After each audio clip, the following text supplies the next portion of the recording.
आज मैं इस कहानी का नेक्स्ट भाग आपके साथ शेयर करने वाली हूँ। अगर आपने अभी तक इस कहानी का पहला भाग नहीं सुना है, तो प्लीज़ मेरे चैनल पर जाकर विज़िट कर सकते हैं। वहाँ आपको इस कहानी का पहला भाग मिल जाएगा। तो चलिए आगे की कहानी शुरू करते हैं। अब मुझे कुछ अच्छा नहीं लग रहा था, जैसे कुछ छूट गया था।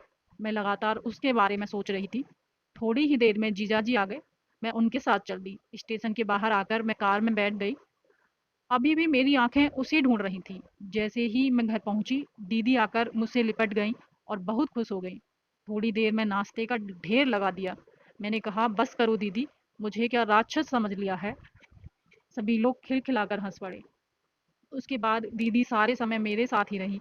उनकी तबीयत ठीक नहीं थी, पर इतनी भी ज़्यादा खराब नहीं थी कि बिस्तर पर ही पड़ी रहती। रात को घर परिवार की ढेर सारी बातें। अचानक उन्होंने पूछा, सुम्मी, मैं एक बात देख रही हूँ। तू जब से आई है तब से तेरे अंदर वह पहले वाली खुशी नहीं है। क्या बात है?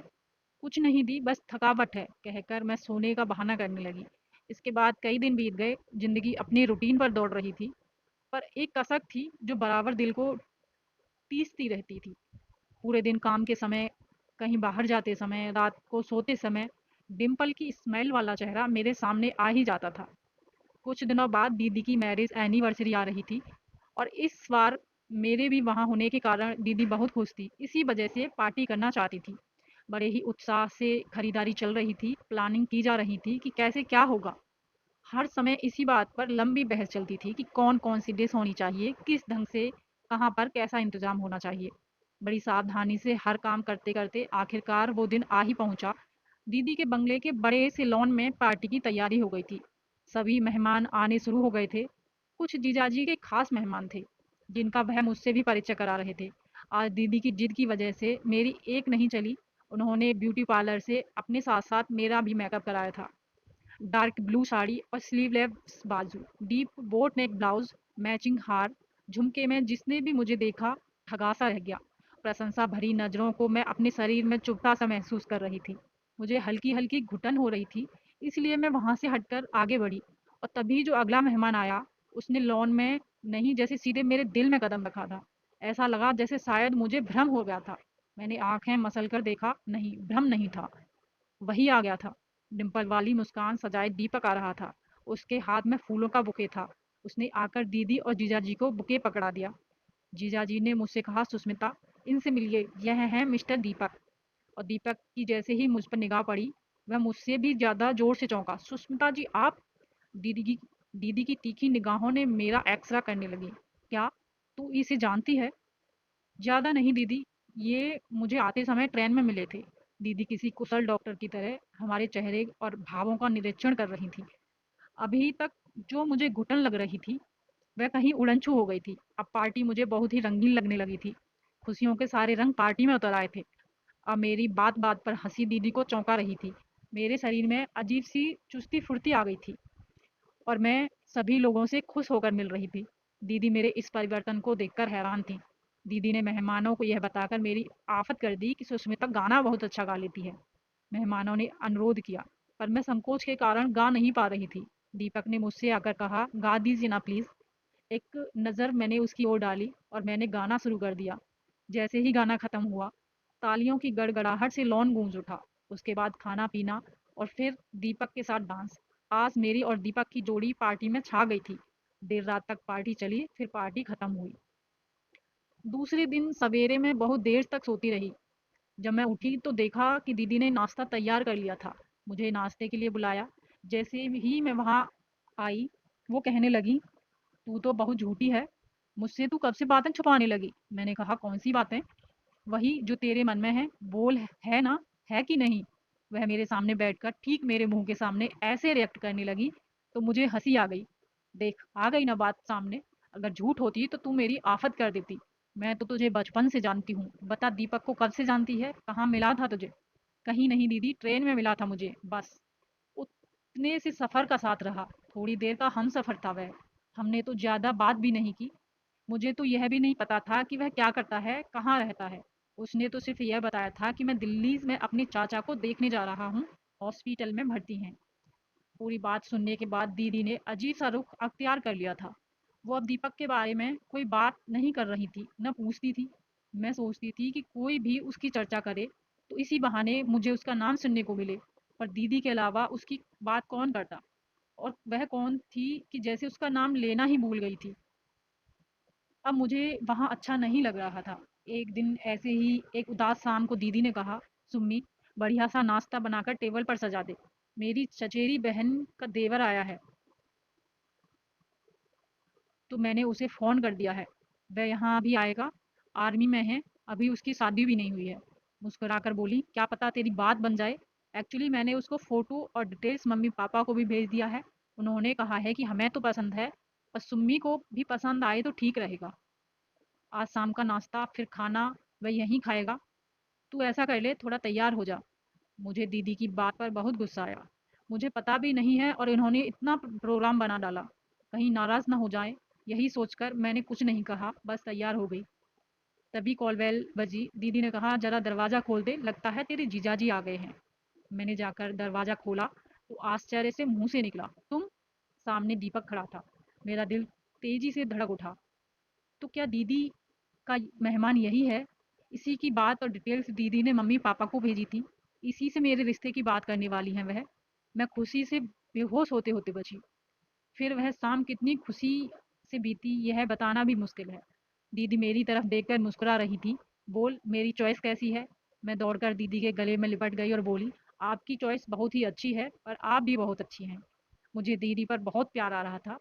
वह थोड़ी देर का हमसफ़र मेरे जीवन भर का हमसफ़र बनेगा, यह सोचकर मैं रोमांचित थी। दीदी ने उससे कहा कि सुम्मी को एक दो जगह दिखा दो, उसके जीजाजी को तो फुर्सत नहीं मिलती है। यह बैठे बैठे ऊब रही है। दीपक झट से तैयार हो गया। रात में जब वह जाने लगा तो दीदी बोली, सुम्मी जा, दीपक को छोड़ कर आ। मैं उसको दरवाजे तक छोड़ने गई। जाते जाते उसने कहा कि मैं बहुत भाग्यशाली हूँ जो मुझे आपकी दीदी मिल गई। एक्चुअली हम दोनों को मिलाने के लिए भगवान ने एक दो देवदूत को भेज दिया है। I love you very much. यह सुनकर सहसा मेरा दिल धड़कने लगा और मैंने शर्म के कारण चेहरा ऊपर नहीं उठाया। उसने अभी तक छिपा हुआ रखा हुआ गुलाब निकाला और मुझे दिया। जब तक मैं कुछ समझ पाती तब तक वह जा चुका था। मैंने उस गुलाब को लाकर बड़े ही प्यार से सहेज कर उसी पत्रिका में रख लिया जो मैंने उसे पढ़ने के लिए दी थी। अगले दिन सवेरे सवेरे ही कार लेकर वह मुझसे मिलने आ गया। मैं उसके साथ घूमने निकल गई। एक खास हिस्टोरिकल प्लेस पर हम गए। उस जगह मैं उससे साथ बहुत खुश थी। वो मेरा बहुत ख्याल रख रहा था और अपने बारे में सारी बात बताई। घर में मम्मी पापा, भैया भाभी हैं। भाभी का बिहेव मम्मी पापा के प्रति अच्छा नहीं है, इसलिए वह ऐसी लड़की से शादी करना चाहता था जो बहुत ज़्यादा फैशनेबल ना हो, संस्कारी हो और मम्मी पापा का ख्याल रखे। वह हंसमुख, निश्चल हृदय का है और बेहद प्यारा इंसान था। बात बात पर खुलकर हंसने की आदत थी। वह खूब बातें कर रहा था। कभी कभी बात करते करते वो चुप हो जाता और किसी सोच में खोकर शून्य को निहारने लगता। मैं कभी उसकी आंखों की झील में तो कभी हंसने वाले, मुस्कुराने से पड़ते गालों के डिंपल के भंवर में डूबती उछलती उसकी बातों के सम्मोहन में फंसी अपने इस थोड़ी सी देर के सुख संसार में खोई हुई थी। सब कुछ मेरे मन के अनुसार हो रहा था। दीदी पूरे जोर शोर से उससे मेरी शादी करवाने की कवायद में लगी थी। छुट्टियां खत्म हो गई थी और मैं वापस अपने घर आ गई थी। अपने सुनहरे जीवन में सपनों में खोई मैं बहुत खुश थी। अपने आप को खुश नसीब समझ रही थी कि अचानक एक दिन तड़के दीदी का फ़ोन आया। तो मैंने घबराती हुई रिसीवर उठाया। उधर से दीदी लगातार रोए जा रही थी।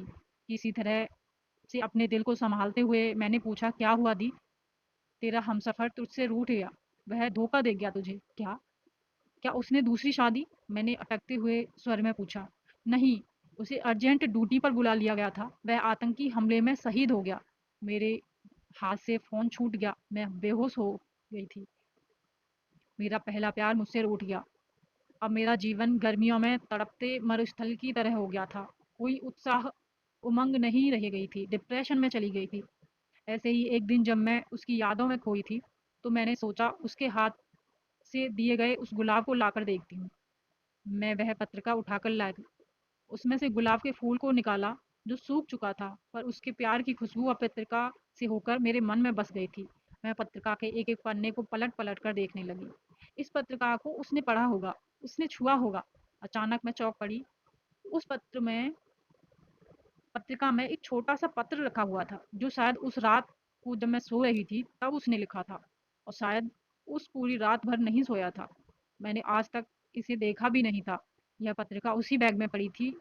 अब मैं उसके एक-एक शब्द को बड़े ध्यान से पढ़ रही थी और हर अक्षर मेरे आँसुओं से धुंधला पड़ा रह गया था।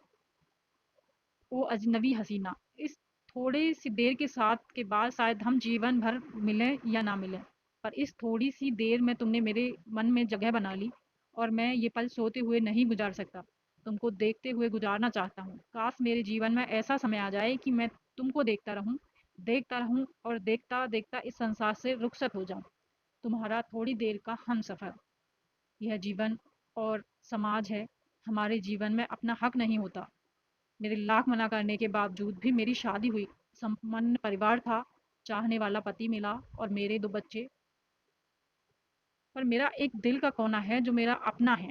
उसमें जो एक फांस गड़ी है, वह आज भी है।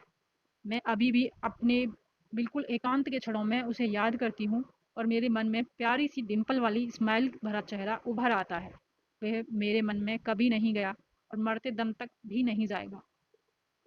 तो ये थी कहानी का भाग 2। आपको कैसा लगा बताइएगा ज़रूर और कहानी सुनने के लिए आप सब लोगों का बहुत धन्यवाद।